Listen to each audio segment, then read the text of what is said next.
Iyon na nga, back to work na ulit si Utoy. Garna ang ginagawa namin sa mga taba ng bakang nakukuha namin. Yun ay mga pinagtabasan mula sa steak at saka brisket. Madami ata silang nabentang steak. Ang gagawin natin diyan ay beef talaw o yung mantika mula sa taba ng baka. Inihuho ko na rin isang plastic ng taba at sinimulan ko ng gayatin. Ginagayat ko lang rin ng garne kaliliit para mabilis maluto at marender agad ang taba. At saka pag garne kaliliit ay madali-daling haluin. Nung ako'y makagayat ng marami-rami, inilagay ko na agad na rin sa kaserola. At dinala ko na din sa kalan at sinimulan ko ng lutuin. Low heat lang yan para hindi masunog.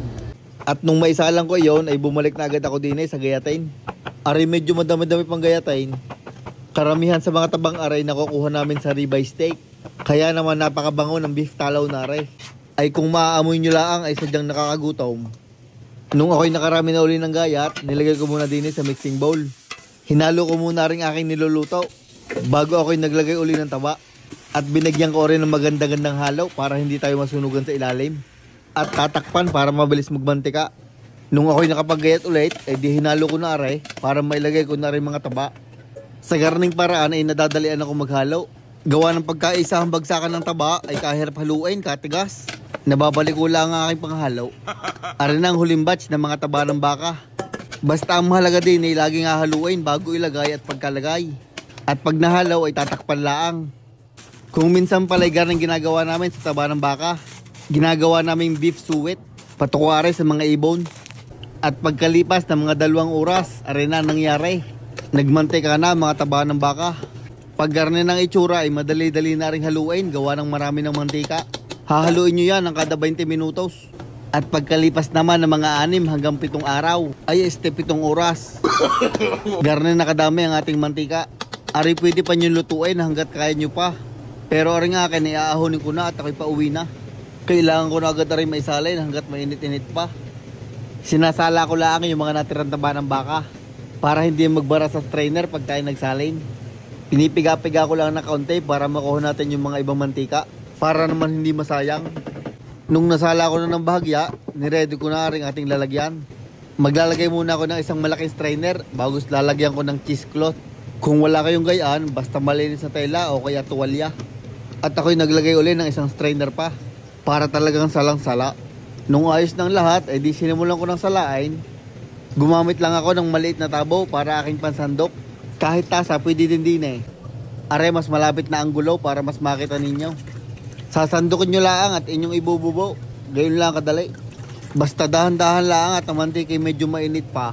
At wag na wag nyo nga haluin at yan ay may latak sa ilalim. Sa huli ko nasasalain niyon para hindi magdumi ang ating mantika. At pag natapos ang salaan ay di maglilinis. Ang cheesecloth ay pwede nyo na itapon o kaya pwede nyo labhan at gamitin ulit. Ay kayo nang bahala kung anong gusto ninyo. Akin munang lilinisin na rin aking station at medyo malandas na. At importante din laging malinis para iwas sa mga bakterya. Lagi nyo lang isasanitize para safe. Ari naman ang ating re-ready, mason jar. Dinin natin ilalagay ang ating beef talaw. At gagamit lang tayo ng pitchel, yung matulis ang uso parang ako. At tayo magsisimula na magtarya na rin. Aboy halatang manginginom aray kahit walang tangkay ay nakapagsalin. Ang pagsasalin ko na rin tansyahan na laang. Basta yan ay pantay-pantay ay pwede na. At para kayo makasigurado ay di inyong timbangain.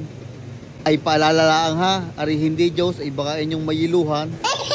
Ay kita mo gayan, parang tatagay ng red horse. Ay shot puno eh. At nung natagayan ko na lahat, ay di akin na rin sinarhan. Iigtingan nyo lang yung pagsasara para hindi matapon o kaya makontaminate. At bago natin nilagay aray sa frigider, atin lang pupunasan ng medyo mainit-init na basahan para matanggal yung pagkalandas niya. Nilagay ko lang aray sa isang container at aking ilalagay na sa frigider. Hintayin nyo at mag-iiba ng texture niyan. Pagkalipas ng mga 2 oras sa frigider ay garne na ang itsura. Namuuna ang ating mga beef talaw. Ari ginagamit nila sa pagpiprito. Ay yung iba naman ay pinapahid aray sa kanilang balat.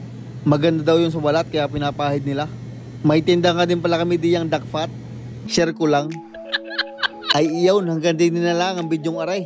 Maraming salamat sa inyong palaging panunood. Shoutout nga pala kay Malone Asi, kay Adrian Rodrigueza, kay Erwin Evangelista, kay Cyril Bagonok, at kay Jerswin Karandang at sa Team Kanlubang. Maraming salamat mga idol.